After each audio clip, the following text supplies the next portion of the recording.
எல்லா கேள்விக்கு வந்து அவங்கள பதில் கொடுத்துருக்காங்க. அது வந்து ஒன்று. ரெண்டாவது வந்து நீங்கள் பார்த்தீங்கன்னா எல்லா இனிஷியேட்டிவ் எல்லா திட்டங்கள் வந்து ஒன்றா அவங்கள எக்ஸ்ப்ளனேஷன் கொடுத்துருக்காங்க. கண்டிப்பாக நிறைய பேர் சொல்லுவாங்க, நிறைய பேர் கேட்பாங்க, ஏன் வந்து இந்த காசு வந்து இன்னும் வெளியாக்கலை, ஏன் வந்து அந்த காசு இன்னும் வெளியாக்கலை. இப்போ வந்து கரங்க மடானியில் வந்து நம்மளை புதுசாக வந்து ஒரு இன்னும் இஃபெக்டிவ் அண்ட் ஒரு புது வே ஃபார்வர்ட் நம்மள போகிறோம்.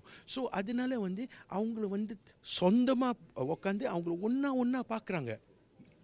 அவங்கள வந்து ஒரு முக்கியம் கொடுத்து நம்மளோட சமுதாயோட காசு வந்து கரெக்டாக போயிட்டு நம்மளோட சமுதாயக்கிட்ட போயிட்டு சேரணும்.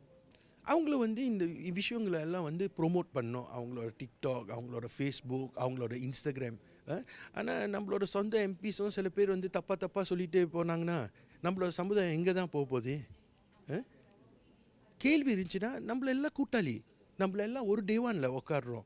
இன்னொன்று நம்மளோட இந்தியர் எம்பிஸ்கள் வந்து எல்லாம் வந்து நம்மளோட அரசாங்கமில் இருக்காங்க. அவங்கள வந்து எவ்வளோ கஷ்டம் வந்து ஒரு காஃபி குடிச்சிட்டு இது என்ன ஆகுது, அது என்ன ஆகுது, இது என்ன நடக்குது, அது என்ன நடக்குது, அதுவும் வந்து செய்ய மாட்டாங்க.